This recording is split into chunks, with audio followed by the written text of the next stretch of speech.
Well, what a busy Monday. The 49ers never lack for drama, and the latest reversal, the latest dramatic event has happened the day before they kicked Tom Brady's ass 35-7 against the Buccaneers. As you know, it is a short week for the 49ers. They play the Seattle Seahawks with a chance to clinch the NFC West. Speaking of drama, up in Seattle on Thursday. So it's bang bang. We have to unpack this game against the Tampa Bay Buccaneers, and we have to pack up for the game at Seattle at the same time. So Lombardi's look back today is also Lombardi's look ahead at the Seattle Seahawks. And we're going to go through position by position. And we're also going to bring you the 49ers injury updates, which obviously came in a video about an hour ago, but can also come right now. First off, we'll start with the quarterback position. And the quarterback position carries one of the injury updates. This article just came out on The Athletic. The 49ers expect Deebo Samuel to return from knee and ankle injuries during the regular season. That was the first piece of really good news for the 49ers. But within that article, the 49ers also got good news on Brock Purdy, who is day-to-day with an oblique and rib injury.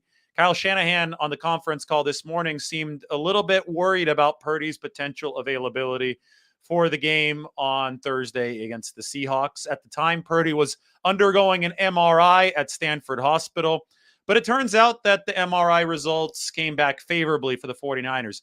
No further details beyond that, except that we can actually just read the 49ers practice report behavior for clues as to where Purdy is right now. And first, the word from the 49ers is that Brock Purdy is indeed day-to-day with the oblique and rib injury. And then second, by NFL rule, the 49ers had to release a practice participation estimation today. They didn't practice on Monday, but because of the Thursday game, they had to report what practice participation would have looked like had they undergone a session. And Brock Purdy was listed as a limited participant, which is good news for his potential availability in the game on Thursday. And, with Brock Purdy, we need to see the next step of his development. And this is obviously a very quick crash course because the 49ers need him. He's their third starting quarterback of the season. This is a team that's about to clinch the NFC West title. This is a team with Super Bowl aspirations. They need their quarterback to grow up quickly. And so far, Brock Purdy's been really, really impressive. This is how impressive he's been against the blitz. Over 2 games, the Miami Dolphins and most recently the Tampa Bay Buccaneers have blitzed Brock Purdy 19 times. They've thrown the house at him because they feel that a rookie needs to prove that he can defeat those packages. And Brock Purdy, by and large, has defeated those packages. He's been 14 of 19 against the blitz over these 2 games. Now, one of the plays that's not counted in this tally is the penalty that was called on play 1 yesterday. And that penalty on play 1 against Keanu Neal was, it came on the heels of a bad play from Brock Purdy. But we have enough evidence now through 2 games to at least suggest that that was an outlier, that Purdy picks up blitzes really well, and that play 1 of the game against Tampa Bay was an outlier. And Kyle Shanahan explained it in his conference call on Monday. He said that the 49ers had part of their 24-play script dedicated, obviously, to that first play. And Kyle Shanahan had a man zone option on that first play. Man zone option means the quarterback goes to a play to beat either man coverage or a play to beat zone coverage, depending on how the defense is aligned. And Brock Purdy thought that the defense for the Tampa Bay Buccaneers was in man coverage, so he put the 49ers into the zone beating play. Well, it didn't work out, right? He didn't pick up the blitzer. The Buccaneers were in the opposite of what what Brock Purdy, Freudian slip there, of what Brock Purdy thought they'd be in. And because of that, a free shot got to the quarterback. So Brock Purdy, that's his responsibility. That blitz is his responsibility. The reason that was a free rusher was because of the play that he called. And if there's a free rusher because of a play that you called, you better account for that free rusher. He did neither. But the 49ers got a break. And with that break, they moved up 15 yards, and then they scored a touchdown on that opening drive. And Brock, I keep on saying Tom Brady instead of Brock Purdy. This is getting kind of weird. But Brock Purdy enjoyed a learning lesson, right? And it probably wasn't all too enjoyable when he was getting drilled in the backfield. But the 15 yards that the 49ers got from the penalty was certainly nice. And then the rest of Brock Purdy's performance against the blitz was certainly nice. Again, 14 of 19 over the past 2 games. And the Tampa Bay Buccaneers were sending blitz after blitz after blitz. It was 9 of 21 dropbacks that saw blitzes yesterday. Purdy beat most of those dropbacks. So when we talk about the next step in the rookie's development, it's going to be about beating the counter adjustment from opponents against his blitzing success. Brock Purdy has seen a lot of efficiency and a lot of success against opposing blitzes, and now he's going to have to beat teams dropping players into coverage. That is a big next step in his development, as is the ability to beat crowd noise. This is something that Brock Purdy hasn't had to do yet. Seattle's going to offer plenty of crowd noise. It's one of the loudest stadiums in the NFL. I think that the 49ers, with a rookie quarterback, want to get as many home games as possible in the playoffs. And that means that number 2 seed over the number 3 seed would be significant. But you want as many home games as possible so that your rookie quarterback can work in relative silence. So he has the ability to call all the plays that he needs to without a silent count.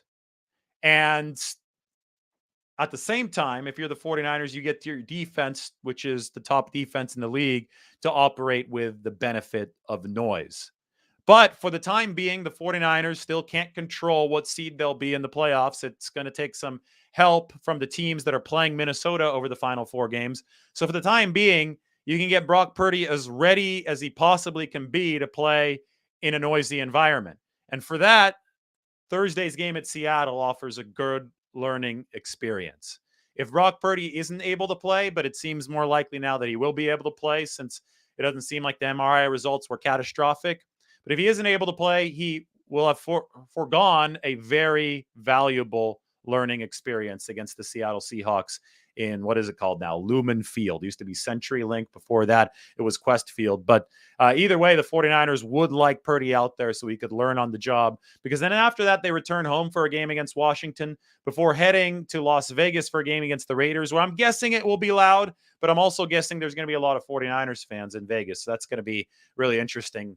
I don't think it'll be quite as bad as SoFi Stadium, right, where you had 80 to 90% 49ers fans, depending on whether the 49ers playing the Rams or the Chargers, but it's probably still going to be a relatively neutral crowd that's making noise when both teams are on offense. And after that Raiders game, it's a home game against the Cardinals, so Purdy won't face the crowd noise challenge there before the potential postseason run for the 49ers. So it's good to get that next step in the development process out sooner rather than later. And I think it's going to be really fascinating to see how Brock Purdy continues to perform. So far, it's been really good, but continues to perform under changing and more challenging circumstances.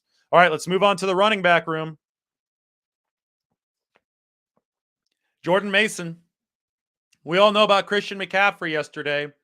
14 carries, 119 yards, explosive as hell, stiff arm on that touchdown to open the second half. I mean, that was an awesome run. I'm going to talk about the 49ers blocking in a bit because that's intertwined with their running back play. But Christian McCaffrey, the way that he hit the outside zone holes, and I mean, even interior holes. The 49ers stretched out that Tampa Bay defense. They blocked so well, obviously. But the way that he hit the hole, it seemed like he was just fresh yesterday. And it leads me to believe that the 49ers just weren't firing on all cylinders in their run game up until yesterday. And to me, that, it reminded me of the Green Bay NFC Championship game. Numbers-wise, it was about the same. They're at 5.8 per carry, over 6 yards per carry before garbage time in this game yesterday. So McCaffrey was awesome. We know that McCaffrey's awesome. We know that he'll be able to, really just blow the top off of defenses, whether it be on the run or through the pass early in games. But now the 49ers have run a similar running back rotation a few times. And what we saw yesterday was McCaffrey for essentially all of the first half, and then the start of the third quarter. And then Jordan Mason, the rookie, came in to salt the game away. And this is no ordinary rookie. Jordan Mason is 223 pounds. He's a bruiser. And this guy is already impressing statistically, and his workload is just now ramping up. In his first game about a month ago, Jordan Mason saw 4 carries. In his next game after that, he saw 5. And then after that, he saw a game with 8 carries. That was actually last week against Miami. And then yesterday against the Tampa Bay Buccaneers, Jordan Mason carried 11 times. So the 49ers are building this guy's callus, as you should with a physical running back. You can't just throw him out there with the Wolves for 15 to 20 carries. You got to build up to it. And he's doing a good job building that callus. 3.45 yards after contact per rush for Jordan Mason. That's per Pro Football Focus. If he had enough carries to qualify amongst the running back leaders in the NFL, that'd put Jordan Mason in the top 10. So this guy, as a rookie, is already top 10 efficiency after contact. And that, to me, is an eye-opening number. And this guy's tape is obviously eye-opening. You look at Jordan Mason, and you see somebody that, reminds some people of Marion Barber. I saw that comparison on the internet yesterday. But the Marshawn Lynch comparisons are undeniable because Mason's college coach has compared him to Marshawn Lynch, and the number 24 plus the size is there, right? 223 pounds. That's heavier than Marshawn, who was 215 pounds. But the yards after contact ability, that's what really stands out and is evocative of somebody like Marshawn Lynch. And it's a perfect time to talk about Jordan Mason because the 49ers are entering a game at Seattle. And Marshawn Lynch did a whole lot of damage, including against the 49ers up in Seattle. This is on a short week, and Christian McCaffrey had a bigger load this past week, 14 carries. He was running a lot. I mean, he wasn't getting tackled a lot, 14 carries for 119 yards. But still, you want to manage Christian McCaffrey as intelligently as possible. And to me, that means that this short week game could be a real feature opportunity for Jordan Mason, especially against the Seahawks team that might just need the life beaten out of them. That they might still have a sliver of life left, but Seattle just lost to Carolina on their home field with a division race on the line. It seems to me that, this team is starting to flounder a little bit. The 49ers have gotten lucky this year. They caught Seattle before they got good in week 2, and they might be catching Seattle on their downswing here late in the season. And if that's the case, sometimes you just need to punch the opponent in the face. And, once they get punched, if they're already starting to, kind of wobble a little bit, they might not get up. And Jordan Mason is a good guy to punch the opposing defense in the face. So the 49ers have been running this first half Christian McCaffrey, second half somebody else as far as the primary carries go. For a few weeks now. The first prominent example of it was in Arizona or in Mexico City against Arizona when we saw a lot of Christian McCaffrey early, and then when Elijah Mitchell came in and just pounded the Arizona Cardinals over the second half. But we've been progressively seeing Jordan Mason get a larger role to finish opponents since then, right? And obviously it was awesome what he did against the New Orleans Saints a couple weeks ago, had some carries against the Dolphins, and then the 11 carries over the second half yesterday against the Buccaneers. But maybe, now that you've built up the callus for Jordan Mason, now that you're up to 11 carries and counting per game, if you get up to 15 against the Seattle Seahawks, as I think is really possible, maybe you start to see him earlier in the game as well. Right? Especially given the circumstances of Seattle floundering a bit and you wanting to go on the road if you're the 49ers and punch the Seahawks in the mouth. Maybe you see Jordan Mason with that great yard after contact ability earlier in this football game. To me, this is one of the more intriguing storylines of the late season for the 49ers. Undrafted free agent running back was the biggest running back to have seen meaningful action under Kyle Shanahan with the 49ers. He's just emerging at the right time. And I mentioned this a little bit earlier today. The weather's only getting colder. It's going to be in the 30s in Seattle. And it's not easy to make contact with anybody or anything at the NFL at any time. I don't care if it's perfect weather, but it makes it, a degree more difficult, pun intended, a degree more difficult when it's several degrees colder. And, in the 30s, maybe moving into the 20s. I mean, we're moving further and further into winter, right? December is going to turn into January. Teams are not going to have fun trying to tackle the 223 pounds of Jordan Mason. So to me, it seems like he's coming along at just the right time to maximize his effectiveness with the 49ers. All right, moving on to the running back room review. Best news possible for Deebo Samuel. Let's put it big right up onto the screen. There's the article up on The Athletic. I'm going to copy and paste the link to it. Matt Barrows and I wrote the Deebo Samuel Brock Purdy update. You want to check it out? It is in the description, and it's also in the comment section for you right now. Chat section, I guess I should say, for those of you watching live. So Deebo Samuel, what does good news mean? Well, good news means that everybody thought about 24 hours ago that Deebo Samuel was done for. He was crying as he was carted off the field. He was yelling an expletive before he was put onto that injury cart. He couldn't get up and walk off the injury on his own. It obviously was very painful in the immediate moment. But not too long after that, Deebo Samuel has gotten very, very good news from the MRI. Now, he has two injuries, so there was a little bit of confusion on Sunday as to whether it was the knee or if it was the ankle for Deebo Samuel, because the 49ers initially reported knee, and then Aaron Andrews reported ankle, presumably after learning about the ankle injury from the 49ers. It turns out it was both for Deebo, but both mild injuries. So the knee is an MCL sprain, but a mild one because he's expected back within the next 4 weeks. 49ers said Deebo Samuel's expected back during the regular season. And the ankle injury is not a high ankle sprain. A high ankle would keep Deebo out 4 to 6 weeks, but the timetable is 4 or fewer.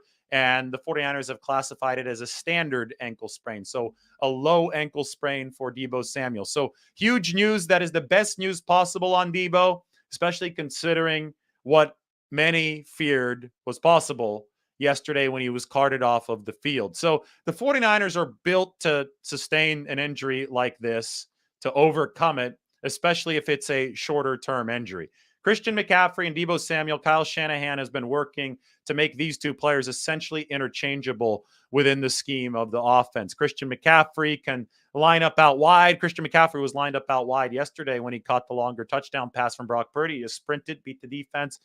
Purdy dropped it in there for the touchdown right along the sideline. McCaffrey bobbled it a bit, but got that foot in just by a millimeter. It was by one Dre Greenlaw. The unit of measurement should be a Dre Greenlaw or Jacob Hollister, right? It's Seattle week. It was that little. It was that little between McCaffrey's foot and the sideline, similar as that 2019 goal line stand. But anyway, McCaffrey can play outside receiver. McCaffrey can obviously play the slot. McCaffrey can obviously play in the backfield. McCaffrey, hell, he can throw as well on top of all that. And guess what? Deebo Samuel has all of those skills too. Deebo Samuel can throw as well.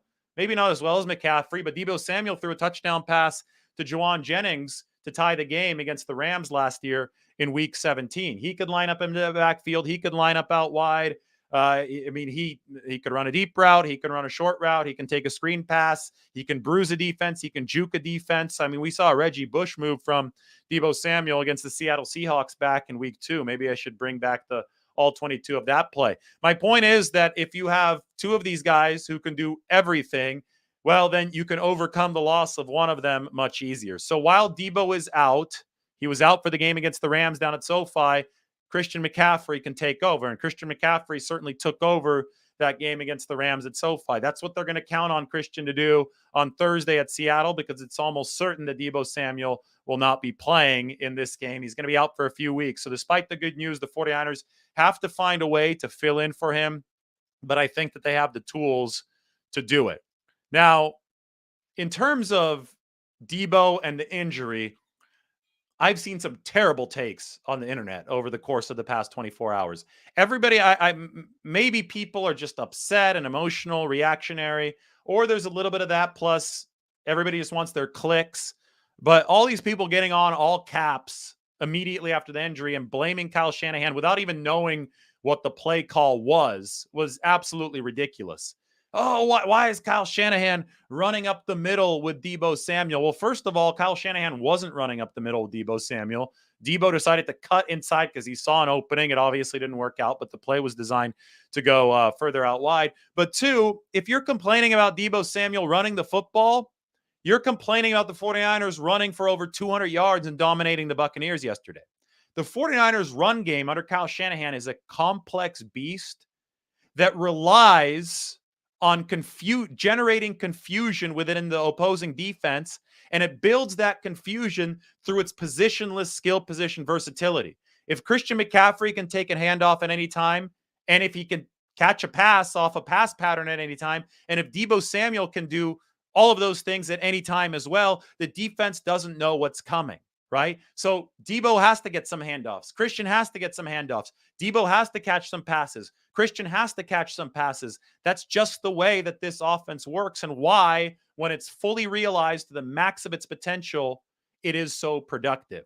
So this whole idea that Deebo Samuel shouldn't be a running back or Christian McCaffrey shouldn't get carries is completely ridiculous. No, you tinker percentages, right?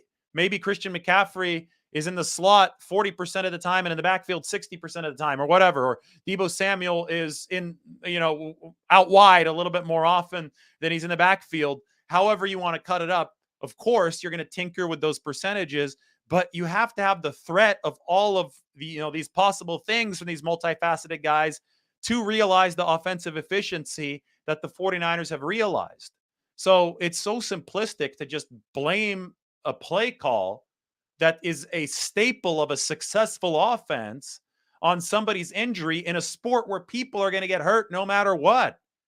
Right? People get hurt in football. That's just the way that it is. I understand if you're talking about a quarterback, right? That you're trying to preserve a quarterback. Maybe you don't want to run him all too much. And that obviously is the big debate around Trey Lance. But the problem there, that's a whole different debate that we can go down. And we talked about that after week 2, the last time that the 49ers played the Seahawks.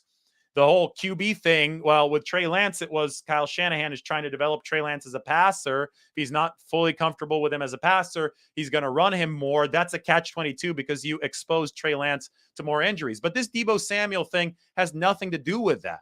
Deebo Samuel just got paid to run the football and to catch the football.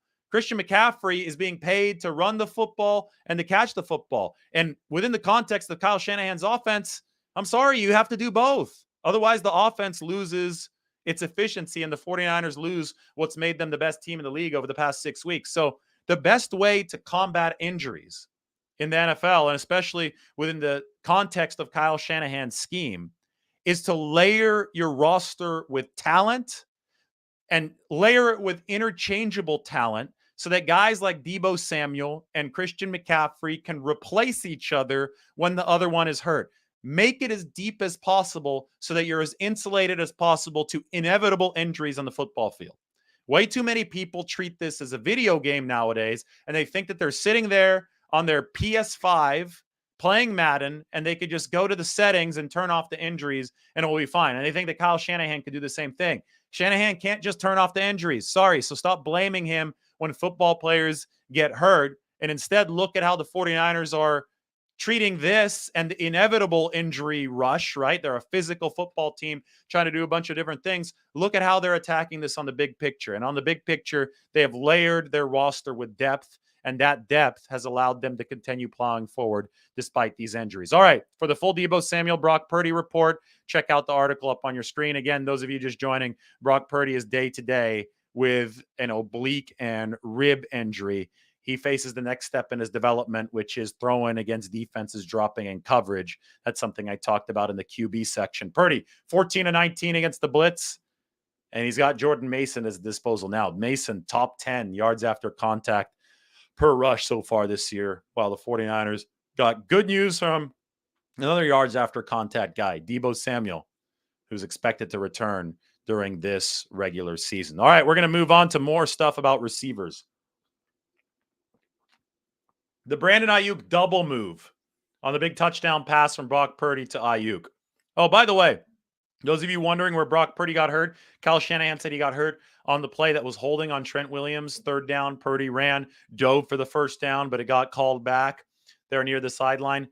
Shanahan said that Purdy hurt his oblique on that dive. So quarterback running the football, yes, he's going to expose himself to some wear and tear. But sometimes you got to play football. You can't just, forego a chance at a 1st down. But that's where Brock Purdy got hurt. Anyway, Purdy went on to throw a really nice touchdown to Brandon Ayuk at the end of the 1st half. This was with the oblique injury. And this was an awesome, awesome example of the 49ers adapting on the fly. There were only a few seconds left in the 1st half. So it was a really impressive end of half, 2-minute drive for the 49ers, put them up 28-0. But B, the play on which Purdy hit Ayuk was installed in the weekly game plan, but the double move wasn't. By that, I mean that Brandon Ayuk, according to what the 49ers had practiced over the course of the week, was going to run a curl route. He was just going to stop, sit down, and Brock Purdy was going to hit him on the curl route. But remember that the 49ers had already run a comeback kind of curl route earlier in that 2-minute drive from Brock Purdy to Brandon Ayuk. Kyle Shanahan and the coaching staff noticed that they might be able to burn the Tampa Bay defense with a double move and a pump fake from Brock Purdy. The double move obviously coming from Brandon Ayuk. So they checked with Brock Purdy and they said, hey, are you okay with amending this to a double move?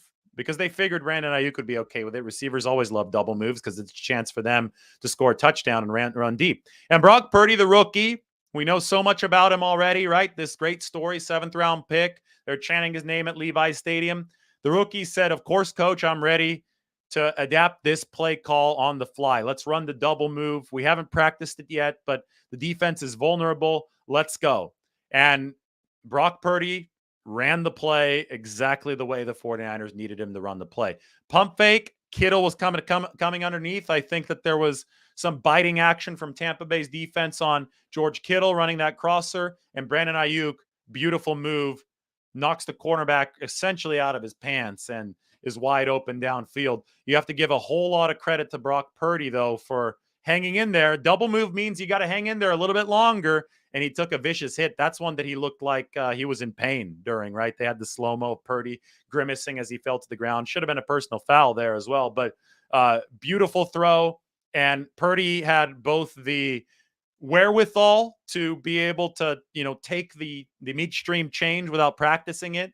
He had the physical ability to deliver the throw, and he also had the guts to sit in there because the double move means that you have to hold on to the ball longer as a quarterback. He had the guts to take the hit and deliver the touchdown pass downfield. One of the best anecdotes of this game about the 49ers' belief in Brock Purdy and about his toughness and how that might translate moving forward into some explosiveness for this offense down the stretch run and potentially even into the playoffs. All right, moving from receiver to tight end. George Kittle's versatile and clutch performance yesterday. People aren't talking enough about what George Kittle did for the 49ers, but it was special yesterday. First of all, Kittle and Kyle Juszczyk were awesome in the movement blocking game. We saw a lot of pull blocking from both Kittle and Juszczyk that set up the 49ers' best rushing performance of the season. But none of that happens if the 49ers don't convert an early first down. That really got them rolling, had them play this game downhill, and you really want to play games against Tom Brady QB teams downhill. And that first third down, it came after Purdy had gotten the 15-yard penalty after the first play, but he had missed a screen pass to George Kittle right after that. 49ers picked up 3 yards on second down, and then suddenly they faced a 3rd down and 7. And it was another blitz from Tampa Bay. And you got to credit Purdy for beating the blitz up the middle, but you also have to credit Kittle for making a nice catch, climbing the ladder on a throw over the middle on that 3rd and 7 to set the table for the 49ers. So not only did Kittle make a huge catch that got the 49ers offense firmly rolling, he also delivered one of his best run blocking performances of the season. And he was on plays that the 49ers had specifically installed to beat this good Bucs run offense. I was standing there at practice this week when I saw the 49ers running this pull blocking motion. George Kittle was like, do not post that on the internet. We're keeping this in-house. It was off limits to tape because they were getting ready for the Tampa Bay Buccaneers. And boy, did Kittle and Kyle Juszczyk run those plays to absolute perfection yesterday. The results speak for themselves. 5.8 yards per carry for the 49ers, over 6 yards per carry before garbage time. All right, offensive line for the 49ers. Minimal pressure given up. This was huge. And I'm going to recite some of the pressure numbers for you here off of PFF because, this was impressive. Only 21 dropbacks for Brock Purdy, so the 49ers minimized the exposure of the offensive line. But regardless of what was minimized or maximized, these guys did a good job. This was one of their best performances of the season. Now, there is a boost that the 49ers enjoyed, and we'll talk about that in a little bit. But first, we're going to just go with the cold, hard numbers here. If I can get them up on the screen at some point. Man, I tweet a lot. I was talking about T.Y. McGill. All right, here we go. 49ers offensive line. Jake Brendel gave up 2 pressures. Trent Williams gave up 1 pressure. Mike McGlinchey gave up 1 pressure. 49ers gave up 4 pressures through their own line through 21 dropbacks from Brock Purdy. That's 4 total pressures. It's not pressure rate. That's just 4 total pressures, which is not a lot. We've seen a lot worse. Really, really good stuff from the 49ers. Really good games from Brunskill, Aaron Banks, Spencer Burford. I think Brendel played well too. He was great in the run game yesterday. You only do that kind of proficiency as a run game if the center is on his P's and Q's. So despite the fact that Brendel gave up 2 pressures, he still played really well. Trent Williams was awesome. He gave up a pressure. Mike McGlinchey had the key block on the Deebo Samuel touchdown where Deebo took out the feet from the cameraman. Deebo apologized for that on Twitter today because he stepped over the cameraman. I guess too much adrenaline after he scored. So he didn't notice that he completely wiped that guy out. But 49ers offensive line just did an excellent job yesterday. And, I have to say, and this is going to apply to the defensive line too, the 49ers were working with a significant advantage up front. And that's Tampa Bay was coming off a short week. Remember how the 49ers struggled O-line, pass blocking, and run blocking against New Orleans? Their D-line struggled too. That's when Kyle Shanahan was talking shit to Nick Bosa. New Orleans game, they were coming off a short week, right? They're coming home from Mexico City, altitude, everything. The short week matters in the NFL. It really does. So the fact that the 49ers got the beneficiaries end of the short week because Tampa Bay had played on Monday night and Tampa Bay had to fly cross country to San Francisco. I think that really helped the 49ers. So let's see if the O-line can keep it up. They're going to be on a bruised week now, but so will Seattle on Thursday. So we'll see how the trenches do, but the 49ers definitely took advantage of their benefit against the Tampa Bay Buccaneers. Defensive line, disciplined pressure, but tantalizing frustration. And by the tantalizing frustration, I mean that the 49ers didn't get any sacks and they were upset about it after the game, or so Sansom Ebukam said. But take a look at this graphic. This is really good at illustrating the effectiveness of the 49ers pass rush, despite the fact that they didn't get any sacks against Tom Brady. Brady might have been down when Nick Bosa was dragging him down in the first half, by the way, based on a screenshot that I saw, but didn't get called a sack. And Nick Bosa is still 1 sack shy of his season high for his career. 14.5, needs to get to 15.5. So anyway, Next Gen Stats illustrates how far on average defensive linemen are located from the quarterback at the time of release over the course of the game. The league average is 4.53 yards away from the QB. Look at this. Every single 49ers defensive lineman was closer to average to the opposing QB than league average. Ebukam, 3.78. That's really good. Amenahu, under 4, 3.94. It's really good. Bosa, taking on some more double teams, 4.18. Still good. And Eric Armstead, obviously, who takes on probably the most double teams out of any 49ers defensive lineman, also below average at 4.22. This is high-level stuff, and this shows you how effectively the 49ers constricted the pocket against Tom Brady. Again, one of the numbers of the game for me was that the 49ers the 49ers hit Tom Brady 7 times in this game, despite the fact that he was releasing the football quicker than really anybody ever has. I mean, Tom Brady is elite quick release, top in NFL history. And yesterday he was really trying to get the ball out. Snap, snap, snap, right? He wanted that screen game to neutralize the 49ers pass rush. Tampa Bay was missing 2 key offensive linemen, especially Tristan Wirfs, their starting right tackle. And because of that, the 49ers didn't have many sack opportunities at all. The key would be to pressure Tom Brady, and this shows you they pressured him. Their hit total, 7 hits on Tom Brady, shows you that they pressured him, and this was extremely important from the defensive line. Now, moving forward, I think this is great news for the 49ers. Their D-line played well, but they're still pissed off because they didn't sack Tom Brady. So who do they take that out on? They take it out on Geno Smith and the Seahawks. And they have a short week, so they're still going to remember not getting a sack against Tom Brady. This works out perfectly for the 49ers because they're going to sack Geno Smith on Thursday night against the bruised Seattle offensive line on the short week. So, Nick Bosa was as motivated and excited before a game as I had ever seen him before that Tampa Bay game. He really, really wanted to sack Tom Brady. I had never seen Nick bouncing around on the field during pregame warmups the way that he was bouncing around before he faced Tom Brady. And then I saw Nick almost sack Tom Brady in the first half and then almost get him in the second half as Brady was scrambling, but Bosa tackled him and Brady had just crossed the line of scrimmage and it was a 1 yard gain. And if you watch the replay, the first thing that Nick Bosa does is look straight at the sideline to see if he had gotten Tom Brady behind the line of scrimmage. And as soon as Nick sees that the sack was past the line of scrimmage, that it was actually a 1 yard gain and not a sack,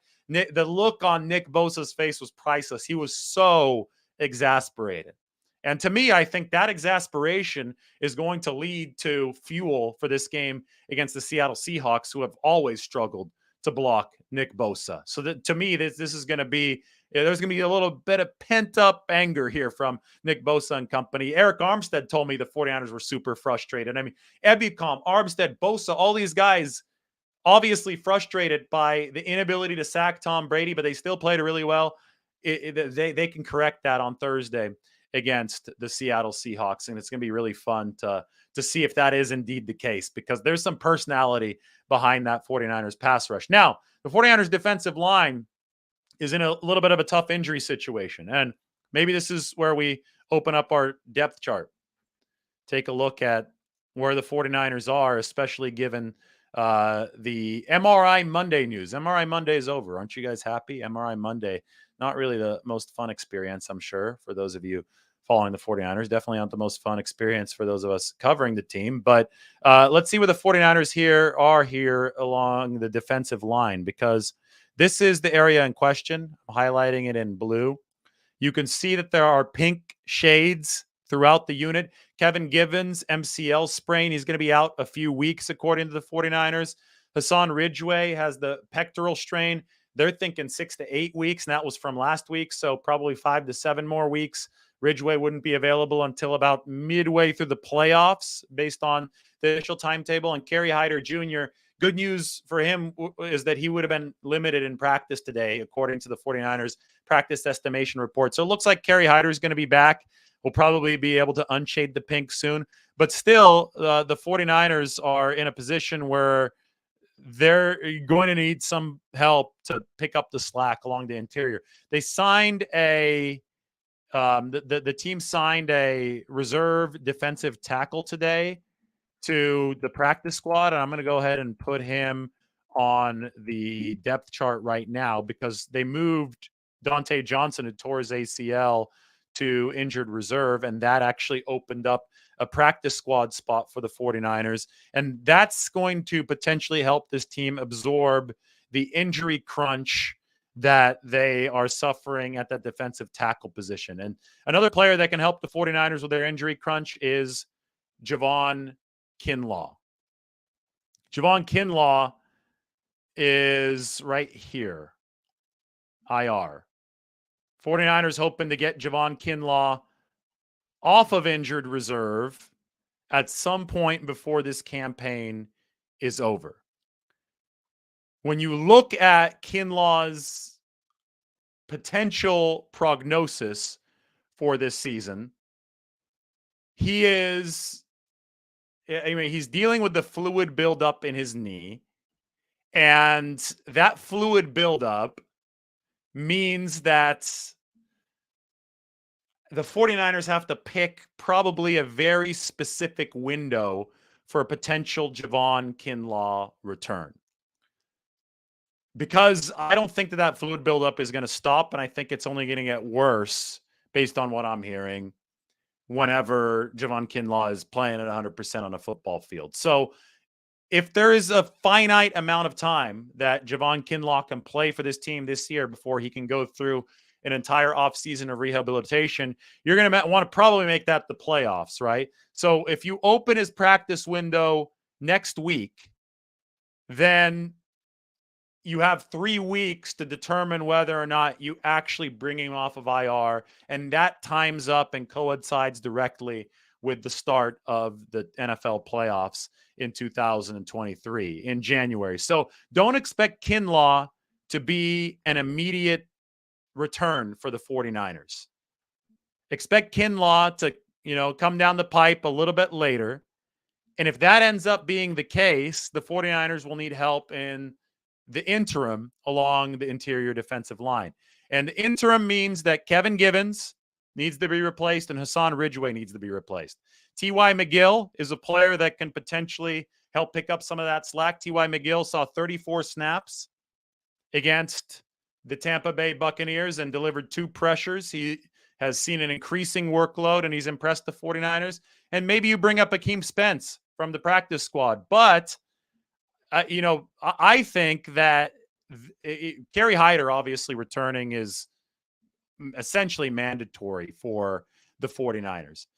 Their new signing today, they picked up today, if they do bring him up off of the practice squad, he's going to have 3 elevations, which should be enough to get to the 49ers to the finish line of this regular season, maybe back to Javon Kinlaw. But at a certain point, you're just rotating bodies through, right? And you're asking for your more experienced guys to pick up more of the slack to ensure that some of the bodies that you're rotating through are shepherded along. I think T.Y. McGill at this point has demonstrated that he's more than just a body for the 49ers, which is big. But there's still a lot on his plate that we should not, you can't take what Kevin Givens and Hassan Ridgeway have given this team for granted. Let's put it that way. So this interior defensive line situation for the 49ers is going to be a fascinating one, and we will see if they can overcome it moving forward. I think they will be able to, but it's a tall task for Chris Kasarik and company moving forward. All right, moving up. Let's go here. Let's go to the linebacker position. Dre Greenlaw. Guy's a monster. 15 tackles for Dre Greenlaw. Kyle Shanahan was talking today. He said, I didn't think that Dre was as great to start the Miami game, but he picked it up over the course of the Miami game. And then, obviously, he literally picked Tyreek Hill up at the end of the Miami game. Was about to body slam him, but avoided the penalty. But Dre Greenlaw was fantastic start to finish in this contest against Tampa Bay. Fred Warner's talking about Dre Greenlaw, saying, you guys need to vote this guy to the Pro Bowl. People who talk about me as a star linebacker need to start talking about Dre Greenlaw as a star linebacker. And, I think with the numbers that Greenlaw's putting up, he's crossed over 100 tackles for the first time in his career. Put some respect on his name. 103 tackle guy with 4 games left to play. The numbers, if Greenlaw is able to stay healthy, are going to be downright absurd at the end of this season. He's playing top-down football, right? He's roaring downhill. He hits hard. His missed tackle rate has always been really low. He's always been really impressive in that facet of the game. And he's obviously good in pass coverage, too. Yesterday, he had the interception of Tom Brady. I was talking about Kerry Hyder. He had the pressure of Brady, beat right guard there for one of the bigger turnovers, one of the bigger takeaways of the game. This 49ers defense, Eric Armstead said, I think this is the best 49ers defense they played on. He thinks it's better than 2019 because they're now forcing those giveaways at a prodigious rate. And that giveaway factory, I understand that my video is frozen, so I'm sorry about that. I'm going to go ahead and you guys can hear me perfect. Okay. It looks like it's an internet issue. We're plugged into the Ethernet, but hopefully it picks up a little bit.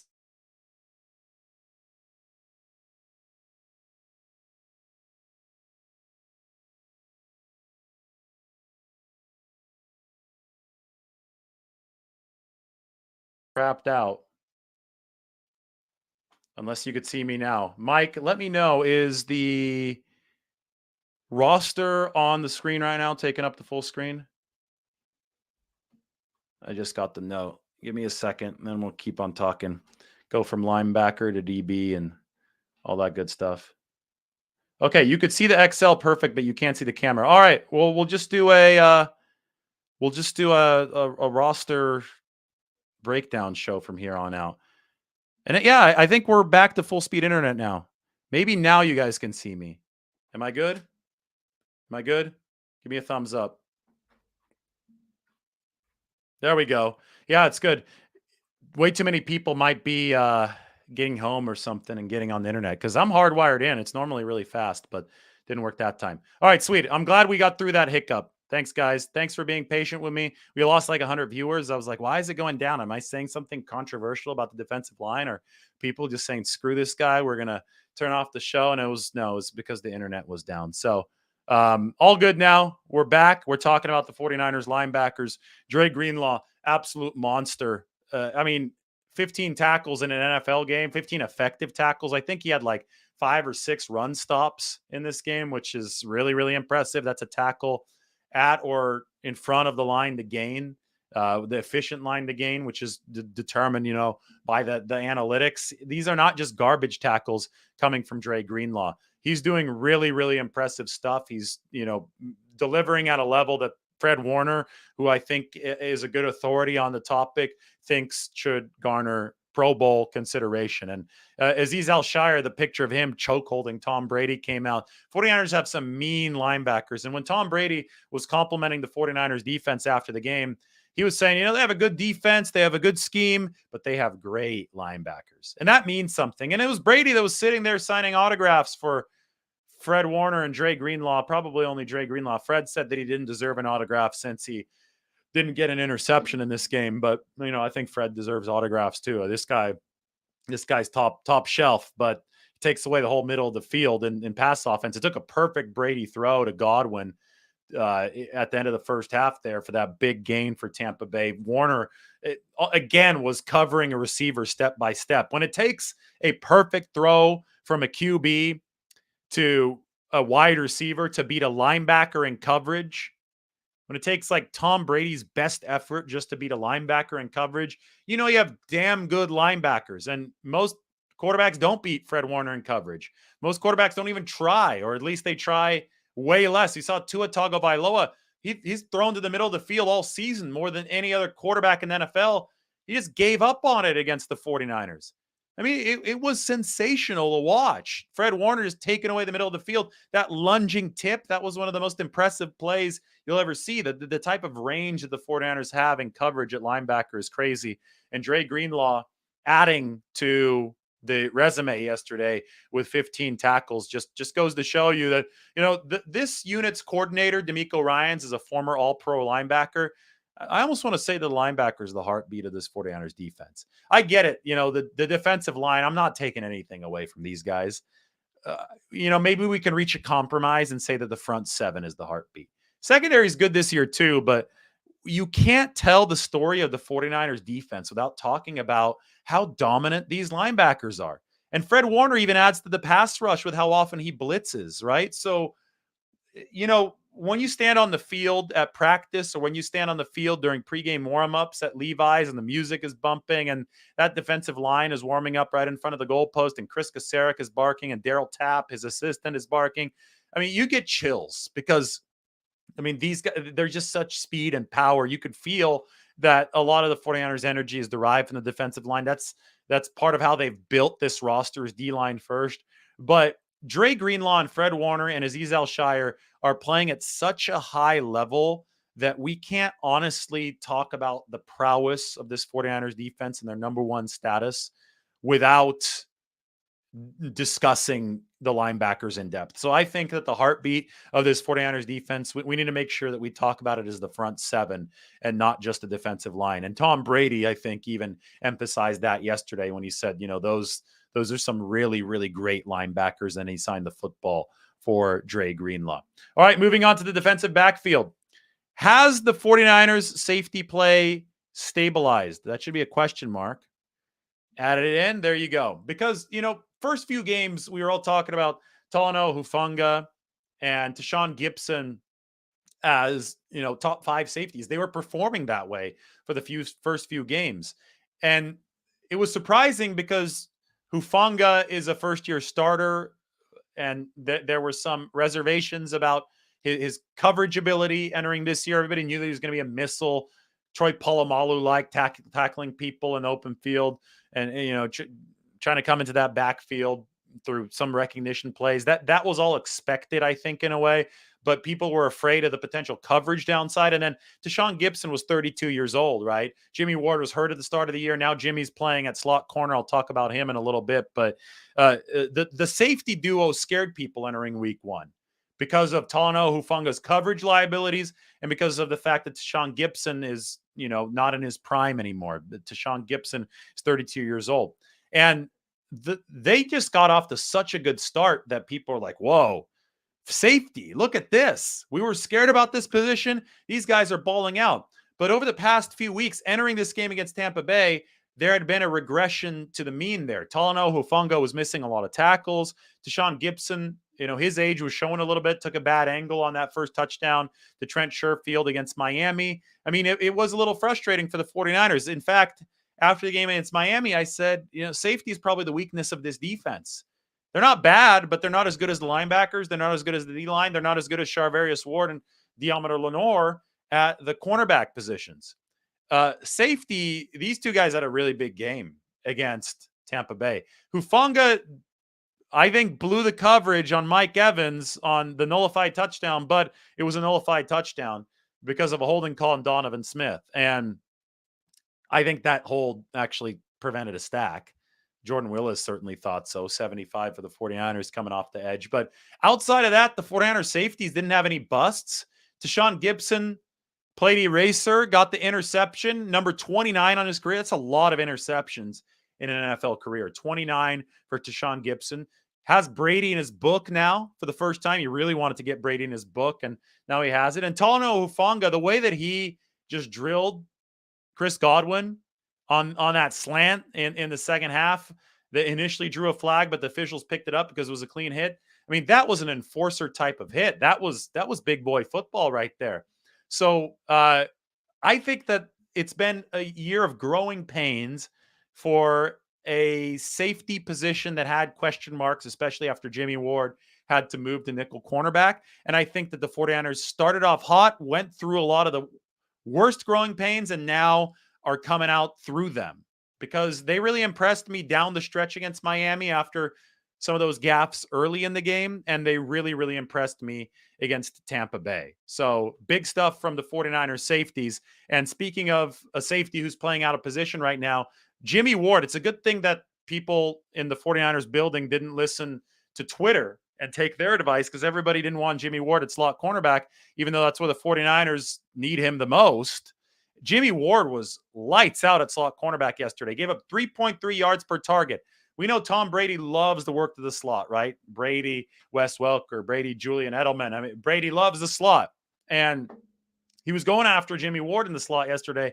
17 targets. They went after Jimmy Ward 17 times yesterday, and he only gave up 3.3 yards per target. That is elite level coverage, especially against Tom Brady, who's trying to get the ball out quick. On top of that, the highest PFF run defense grade for the 49ers was Jimmy Ward. The guy is tough as hell. The guy is a star, and it's time that people really admit that. There was the play where Jimmy Ward blitzed, and he took one for the team because you've got to follow through on the blitz, even if it turns out that Leonard Fournette, who is the human version of a brick wall, is going to be standing there to stonewall you.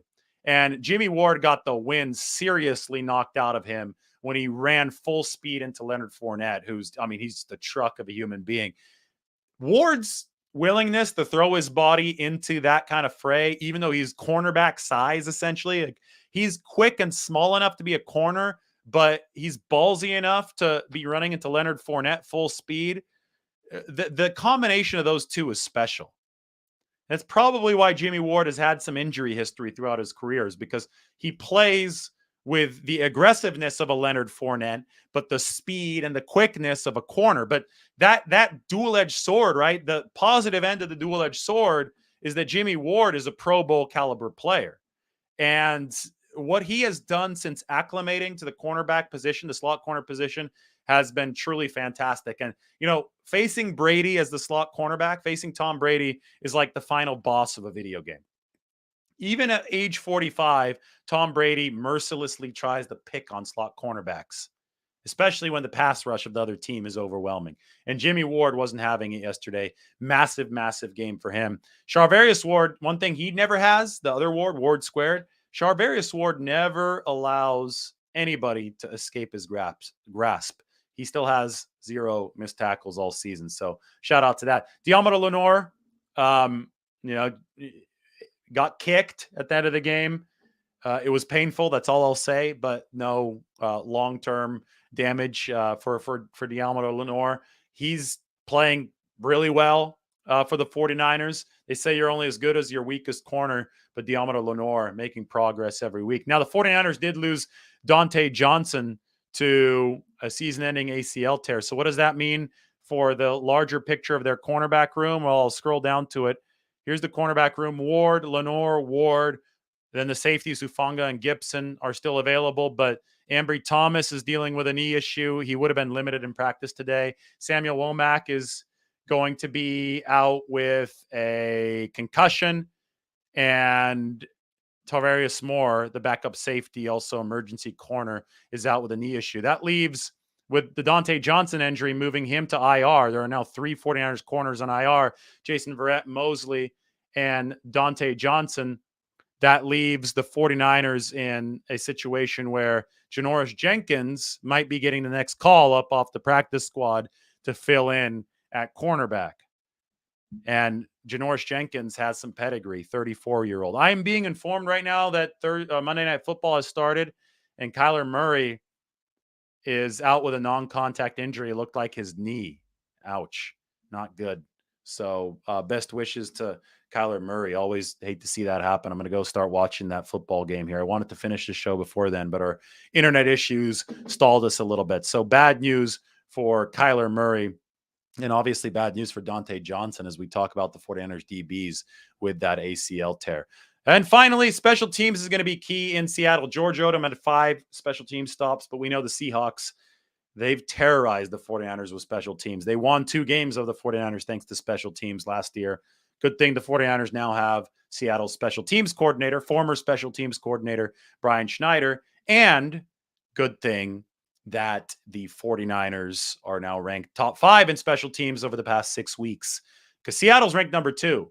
And you know they're going to try to upset the 49ers through the back door, right? That's special teams. Pete Carroll always tries to do that. He's tormented them with it. So special teams was really good against Tampa Bay. 1 leaky kick return, right? Other than that, lights out, good returns, good coverage, better in the field goal game. Ryan Suckup, that was embarrassing how he missed that one. I know Robbie Gould didn't attempt one, but we know that Robbie Gould's money. We know you'd rather have him than Ryan Suckup. 49ers won the battle of Mr. Irrelevance. Brock Purdy, obviously Mr. Irrelevant. Ryan Suckup, a Mr. Irrelevant from however many years ago.